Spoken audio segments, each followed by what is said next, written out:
Welcome, ladies. This month's Zoom meeting is going to be on first aid. The first aid portion is going to be on shock. So we're going to start doing that, and then we'll do snowshoeing as our second half. So super excited to have you all here. And the first part, we're going to talk about,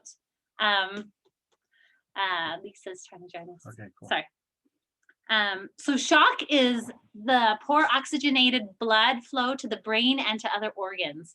And that happens from having blood loss from many different things. And then dehydration, heart attack, spinal cord damage, severe allergic reactions, and illnesses and injuries. So you just think about oxygenated blood. If it's not getting to your heart, if it's not getting to your brain, then they're going to start acting kind of weird. You're going to start getting disoriented. Your heart's going to start to race. You're going to start breathing fast because you're not getting the oxygen and stuff that you need. If you had injury to your spinal cord, then that's going to start affecting the way your body is reacting to different things. And so then you can have these symptoms as well. But the big deal is that shock can kill you. It's very, very serious. So the assumption is that if you're coming upon anyone who has any sort of illness, any sort of injury that is concerning, we will assume that they're going to be going into shock, and we need to be watching for that because their illness or injury could be minor and they could still go into shock, and then that could cause bigger injuries and damage than the original illness or whatever they had initially. So we've always got to kind of keep this on our radar. We want to make sure that whatever we're doing, we're going to be able to make sure that that brain, that heart is oxygenated with good blood. So the signs and symptoms that we're going to see, I don't know if any of you guys have ever had someone who suffered from shock. I had shock when I was little, when I stabbed my fingers with some scissors. I had taken the scissors and put them in half. So I had one blade up and one blade down. And I was chopping up something, frozen grape juice, as I recall, making it into a slushie, and stabbed two of my fingers, pulled that out, and then blood gushed everywhere. And I remember running through the house, super freaked out, and blood was in my hand. And I remember running to my mom and babbling something, and then she's like, ah! And one of the first things she did, besides after compressing for the blood, like applying compression, was to lay me down and put my feet up. And she treated me for shock right away. And she was just dead on. So I would say when you've got someone who's just kind of like, ha, ha, ha, something bad's happening, I'm just not feeling good, be like, okay, we got to treat you for shock and have that be on your radar. So there's two kinds of shock. One is compensated shock, which is when your body is trying to compensate and fix the problem. And then there's decompensated shock, where your body has tried all it can and it's just falling apart. So we obviously want to catch someone in those first stages of compensated shock and help them get back on track. So the things that you're going to try that you'll notice is, one, they're starting to freak out. There's got anxiety and they're just not quite there. They're disoriented. They may not know who they are or where they are. Number two, their heart is going to start going crazy, racing. It could also be weak and thready. You can feel that by if you checked your own radial pulse right here, you'll feel, hopefully in a healthy person, you kind of feel it bounding. If somebody is in shock, you're barely going to feel it. It's going to feel, that's called thready and weak. So it's good for you to kind of feel the difference with somebody who has shock. So anyway, heart's going to be racing crazy, and that's going to be kind of weak. They're going to be breathing really fast, but they're not going to be taking deep breaths. It's going to be like an anxiety attack, if anyone's had one of those before. And then number four, that's number three. Number four is our skin gets cool and pale and clammy because that blood is like pulling away from your periphery and wants to shunt the blood to the center of our bodies and protect our brain and our heart. So that happens. In some forms of shock, however, they might be pink and warm. So don't use that as your main indicator. And then number five, they're going to start getting dizzy, lightheaded, that kind of stuff. They might be stumbling, things like that, because the body is pulling that blood and kind of shunting it in. And then number six will be thirst. They just start getting thirsty. Your body is trying to if you're losing blood, say like if I've had, I'm losing that fluid out of my body's trying to replenish that fluid and build up that blood reserve again. So they might get a little thirsty. And then the last one was nauseous, vomiting, just not feeling well. So those are the symptoms you're going to start. That's the face of a person who's starting at the beginning, who's in shock. So when you're starting to see someone, we're on a hike or something, and someone they fell or something like that, they fall off a cliff, or they, something happens, even if they witness something and it didn't happen to them, they can start going into shock just from visualizing things. So when you start seeing people a little freaked out, hearts racing, they're breathing a little weird, hands are clammy, not feeling so good on their tongue, those are the symptoms. You're like, oh my gosh, we got to start doing something about this person. Now, that's compensated shock. So the body is trying to fix itself. Decompensated shock is when we're past that point. The things you're going to see when, just imagine all these systems are shutting down. So instead of being confused and disoriented, they are starting to become like they are losing consciousness. They are incoherent.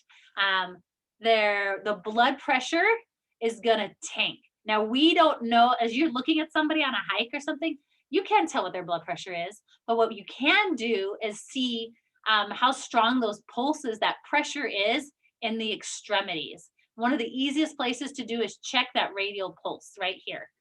The best place, I always use my middle two fingers, just because I've got a strong pulse in my main finger, and you usually have a strong pulse in your thumb. But anyway, you can check here. And yeah, if you are not feeling a pulse in in the arm here, that's an indication that their blood pressure is dropping. And so just be aware of that. And then their eyes are going to start to you call it sluggish. The way you can do that is have them close their eyes.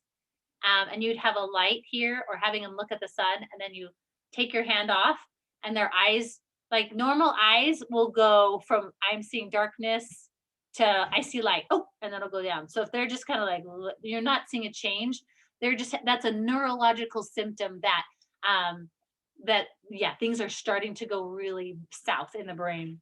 And they may not even be reactive at all. So that's, if you're watching someone who's in these shocky symptoms, you're just kind of keeping an eye on them. They're starting to get really wacky, or or they pass out, or you're feeling the radial pulse and you're like, oh my gosh, it's gone.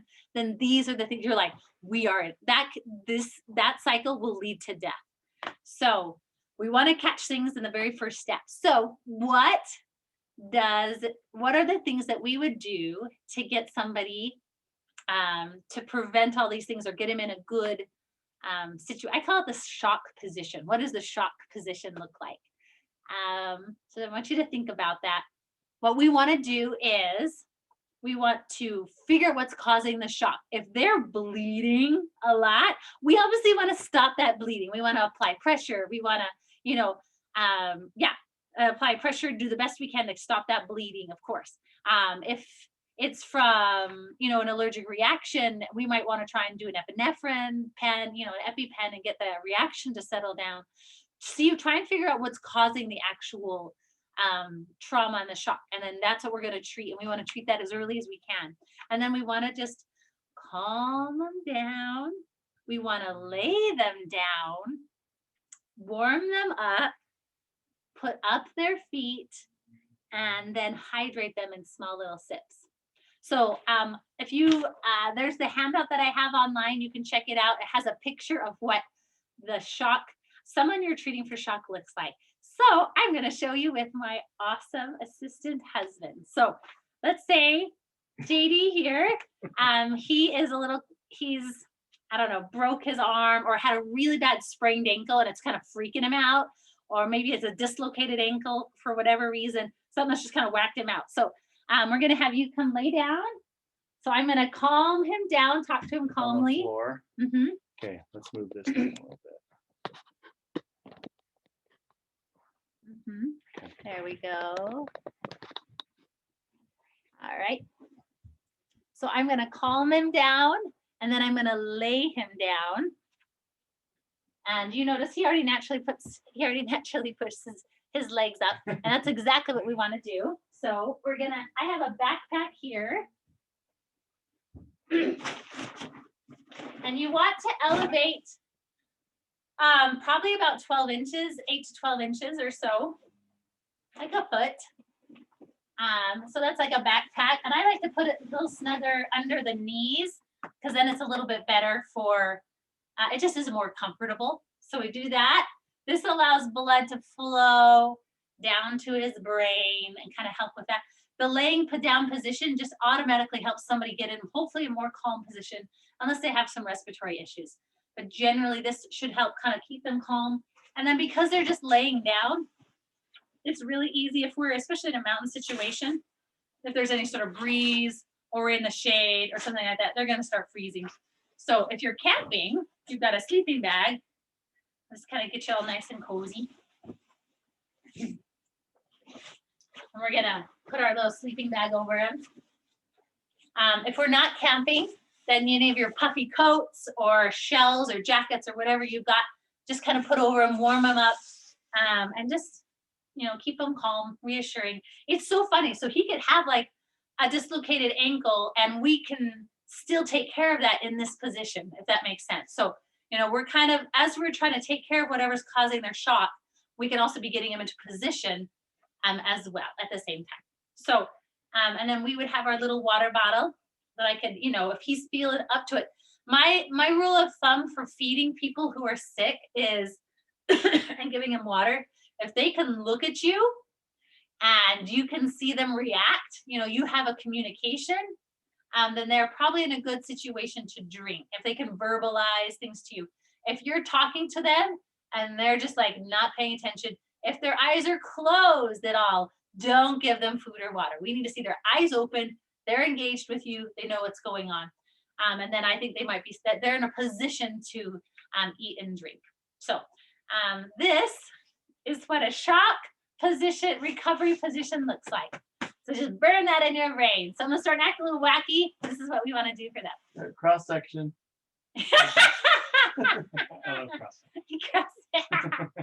Anyway, that's it. I'm gonna go to. Well, you can go now, babe. I love you. Okay, you bet. I'm gonna open it. See if anyone has questions. I'll give you a couple minutes, or a minute if you want to unmute yourself. Otherwise, just maybe give me a thumbs up or something with your picture. Lisa's good. Erica's Thumbs up, good. Erica. Excellent.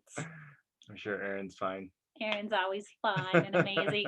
Okay, so this, yeah, I have the paper for those guys who are watching at a later time. I've got everything printed. I mean, the document's on the Facebook page, so you can print that off and kind of look through stuff.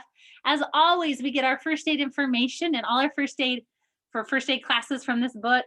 The Backcountry First Aid, an extended care book by Buck Tilton. This is only like $4 on Amazon. So if you don't have this in your first aid kit, I strongly encourage you to get it. It's super easy. Like, it's not a big book. I don't know if you can see that. It's all out of focus, I know, but like, it just has it just breaks things down really simple. And this is the book that is the Cliff Notes for the Wilderness First Responder course that we took. So this stuff is very awesome, very relevant, and amazing. So, all right, that's it for shock. It's not too complicated, but just always have it on your radar. All right, thanks so much, and we'll see you ladies later.